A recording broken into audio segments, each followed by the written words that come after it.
Good evening, my Real News Media TV family. Welcome back to the channel for another news update.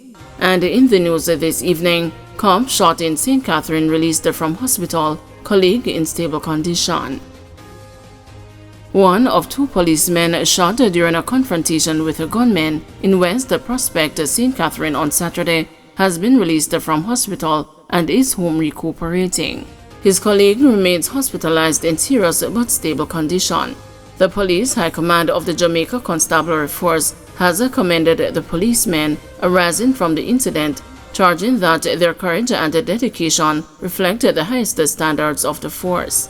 The Jamaica Constabulary Force extends heartfelt wishes for their swift and complete recovery.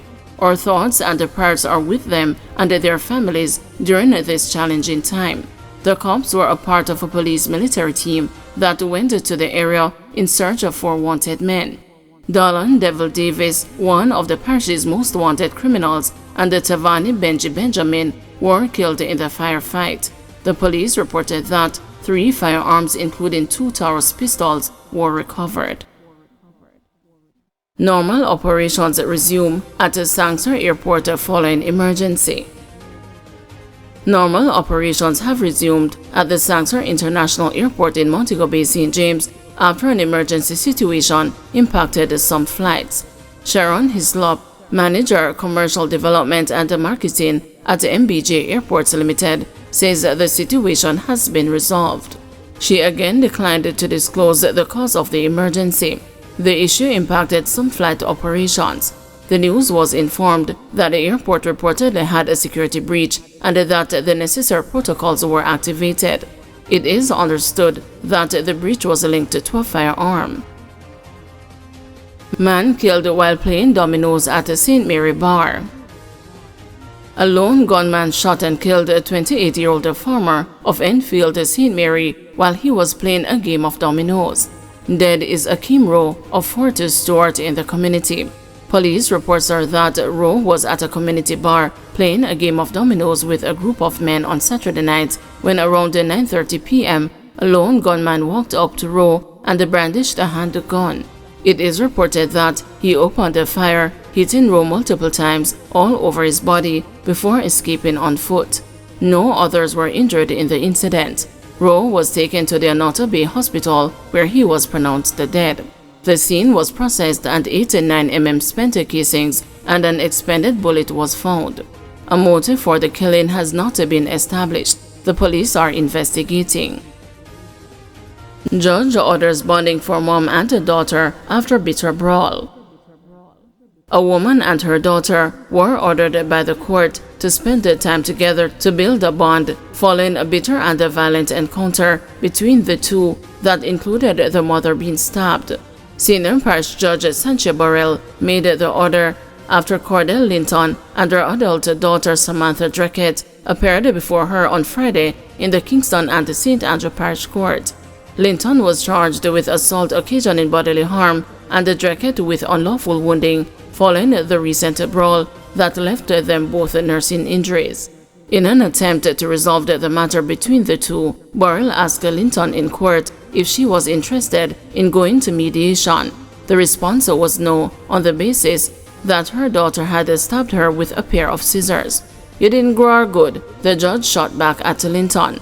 But the daughter denied stabbing her mother and told the court that she has forgiven Linton and has moved on. Questioned by Burrell about her love for her daughter, Linton responded, "How me feel love her and she no love me?" In response, the judge said a mother is supposed to love her child irrespective of what the child does, even if that child went on a shooting spree at a school. Dreckett, in responding to queries from Burrell, said she doesn't believe her mother loves her. "It's a terrible thing to be a mother and don't think that your child loves you," Burrell said. "And it's a terrible thing to be a child and don't think that your mother loves you." Burrell asked Dreckett if she wanted to tell her mother that she loves her. As the silence fell on the courtroom, with anticipation growing, Dreckett looked at her mother standing beside her in the prisoner's dock and shook her head, reflecting the no. "You probably take after your mother," Burrell said before telling the two that they need to go to Devon House and eat ice cream or Emancipation Park and laugh at the people together. The judge then ordered them to spend some quality time together, which could include going to church, Devon House, and Emancipation Park. Burrell said they need to report back to the court the 3 positive things they have done together, or she'll lock them up, so they spend the time together in jail. The women are to return to court on November 19.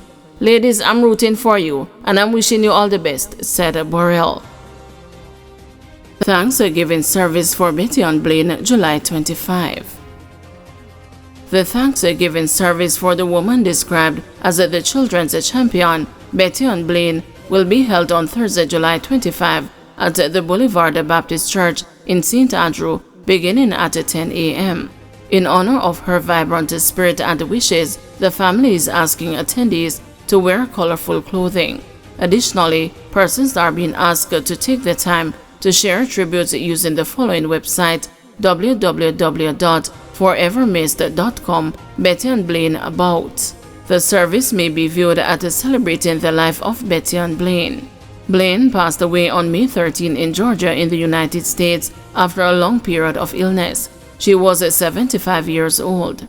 The founder of Hear the Children's Cry, Blaine was described as one of Jamaica's most dedicated advocates for children and a dedicated, multifaceted developmental giant by the organization. HTCC was founded in 2002, and at the time, Blaine was referred to as a children's advocate years before Jamaica appointed its first children's advocate in 2006. HTCC described her as Jamaica's leading advocate and activist for the welfare of children and their families and for the eradication of poverty.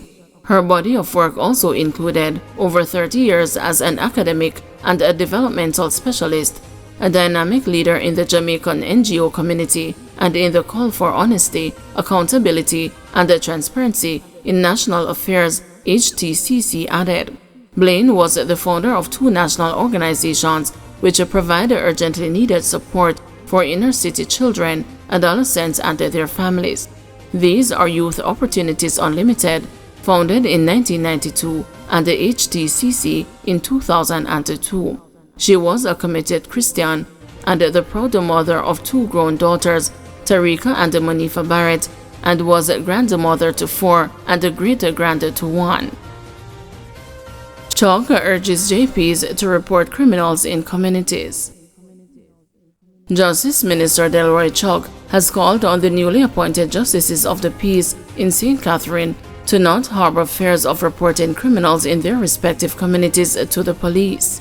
Chalk also urged the JPs to play their parts in fighting against the corruption in their respective communities.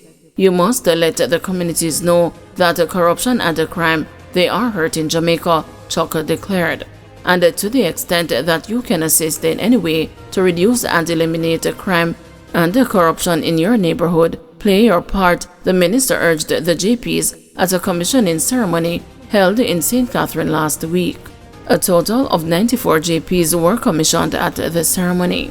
Chalk underscored the importance of the new JPs making themselves available to the police in the parish and providing their relevant contact details to the law enforcers. "Don't be afraid to tell the superintendent of police if you know of criminality or criminals within your neighborhood, because the police rely on you to assist them in crime fighting," Chalk asserted. The minister also warned the officials to refrain from writing recommendations for people who they do not know. But moreover, there are justices of the peace who are witnessing identities that they don't know. Man just come to the JP, for example, and say, "My name is John Brown," and him the JP sign, "I know John Brown for 3 years," Chalk shared. If you don't know the person, you can't be witnessing his or her signature and asserting and validating his or her identity, because you're causing that individual to go and do things which may not be appropriate, the minister stated. Thank you everyone for watching. See you tomorrow morning at 6 a.m. for another news update.